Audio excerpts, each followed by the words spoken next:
Yuk. Assalamualaikum warahmatullahi wabarakatuh. Perkenalkan kami dari kelompok 8 ingin mempresentasikan hasil analisis kami berupa analisis data dan insight bisnis penjualan e-commerce dari bulan Juni sampai Agustus 2025. Dengan nama anggota ada Anissa Maharani, Yuliana Linda, Tifania Zahra, dan Vika Sverlian.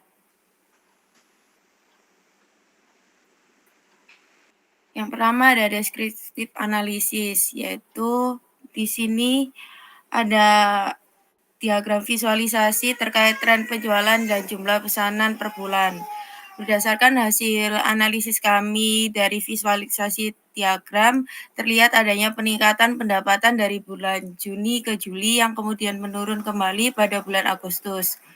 Pola serupa juga terjadi pada jumlah pesanan, terjadi penurunan sekitar 12,16% dari bulan Juli ke Agustus, menunjukkan adanya potensi faktor eksternal. Baik, yang selanjutnya ada pembagian berdasarkan kategori produk dan juga channel. Yang pertama dari kategori terlihat pada diagram tren peningkatan dan penurunan pendapatan di setiap kategori produk konsisten dengan pola umum penjualan per bulan dari hasil analisis. Kategori elektronik memiliki total pendapatan atau revenue dan jumlah pemesanan tertinggi dibandingkan kategori lainnya. Selanjutnya ada channel. Dapat kita lihat diagram di samping menunjukkan bahwa channel website secara konsisten menghasilkan pendapatan tertinggi setiap bulannya dibandingkan channel lainnya. Namun, channel marketplace mengalami penurunan drastis dari Juli ke Agustus dengan selisih sekitar 1057 pesanan.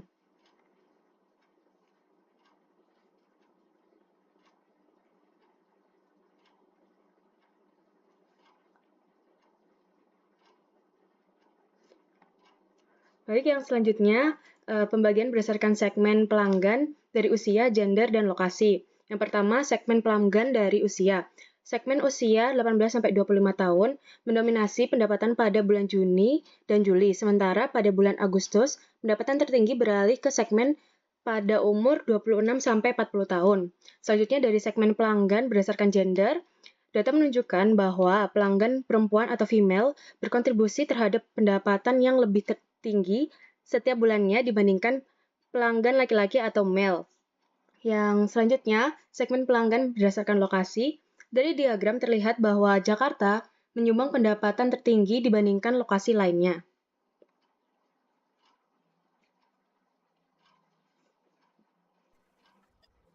Baik, selanjutnya adalah identifikasi periode promosi. Dari diagram tersebut dapat dilihat bahwa periode promo berlangsung pada bulan Juni dan Juli, tepatnya pada tanggal 25 hingga 30 di masing-masing bulan. Sedangkan pada bulan Agustus tidak ada periode promo pada tanggal tersebut. Adanya periode promo di bulan Juni dan Juli memberikan dampak positif terhadap peningkatan jumlah pesanan serta pendapatan perusahaan. Namun, ketika promo tidak dilakukan pada bulan Agustus, terlihat adanya penurunan cukup signifikan, baik pada jumlah pesanan maupun pendapatan. Berdasarkan data tersebut, dapat disimpulkan bahwa bulan terbaik dengan performa penjualan tertinggi adalah bulan Juli, sedangkan bulan terburuk dengan penurunan pesanan terjadi pada bulan Agustus. Next.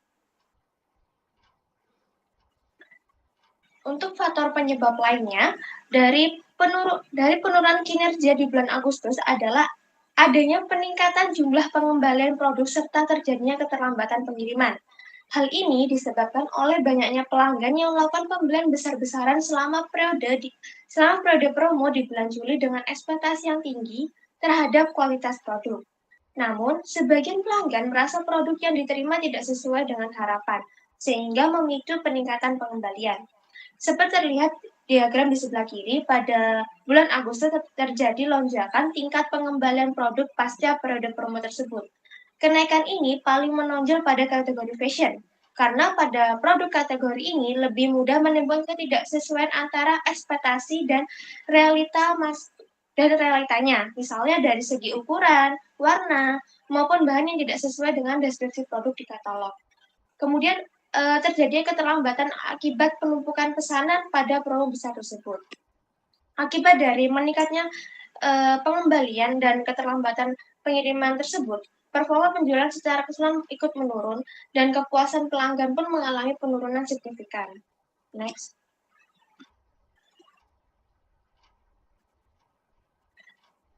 Kemudian faktor penyebab lainnya terjadinya penurunan performa channel marketplace secara drastis dibandingkan performa channel lainnya.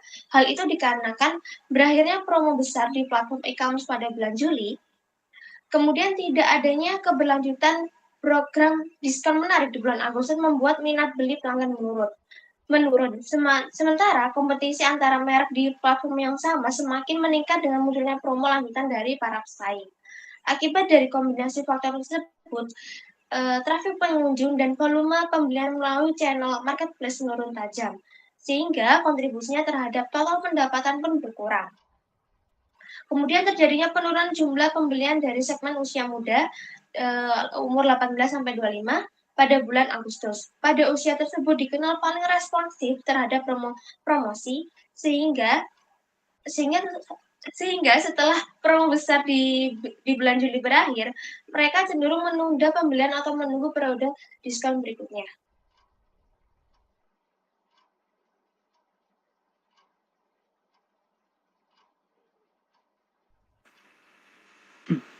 Main business problem, masalah utamanya yaitu dari hasil analisis deskriptif dan diagnostik menunjukkan bahwa performa bisnis mengalami fluktuasi signifikan antara Juni sampai Agustus, dengan puncak kinerja pada bulan Juli dan penurunan tajam di bulan Agustus. Pola ini menunjukkan bahwa pertumbuhan bisnis perusahaan masih sangat bergantung pada faktor promosi, sementara seperti PDE promo dan belum memiliki dasar fondasi pertumbuhan yang stabil berbasis loyalitas pelanggan atau efisiensi rantai pasok antar pelanggan. Lalu ada business implication. Yang pertama, implikasi terhadap pendapatan dan pertumbuhan.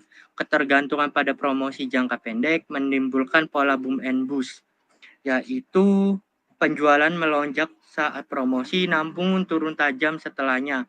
Kondisi ini menghambat pertumbuhan berkelanjutan yang membuat proyeksi pendapat sulit dipertahankan secara stabil. Lalu ada implikasi terhadap operasional supply chain, bottleneck dalam operasional gudang dan distribusi menyebabkan ketidakseimbangan antara peningkatan permintaan dan kapasitas logistik. Akibatnya muncul efisiensi biaya, penurunan kepuasan pelanggan, serta resiko kehilangan kepercayaan pasar. Lalu yang ketiga ada implikasi terhadap strategi pemasaran, memperkuat peluang own channel agar perusahaan tidak terlalu bergantung pada kebijakan promo pihak ketiga. Next.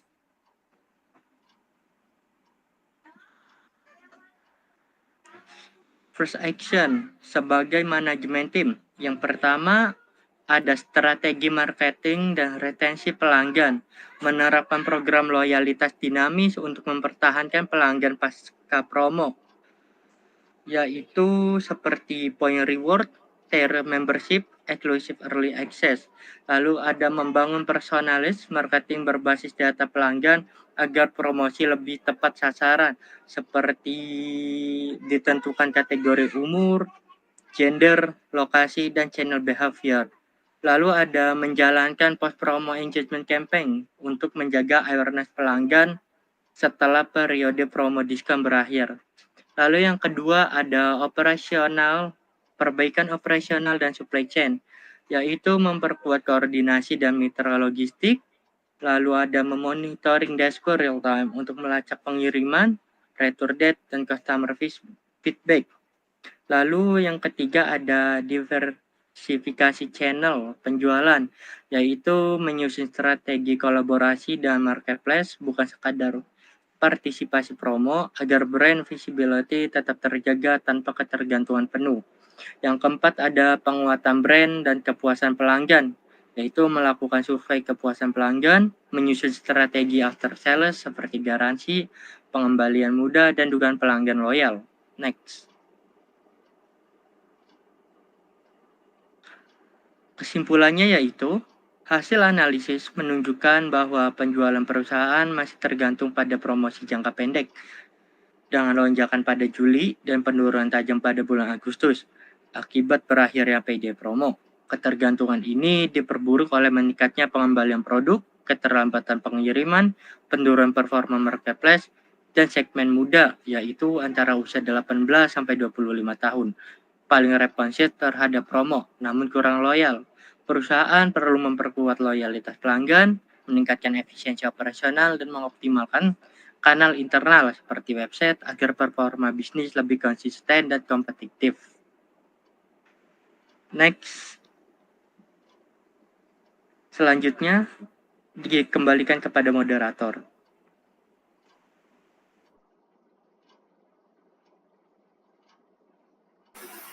Sekian dari kelompok kami. Mohon maaf bila ada kesalahan kata atau berbicara. Terima kasih. Wassalamualaikum warahmatullahi wabarakatuh.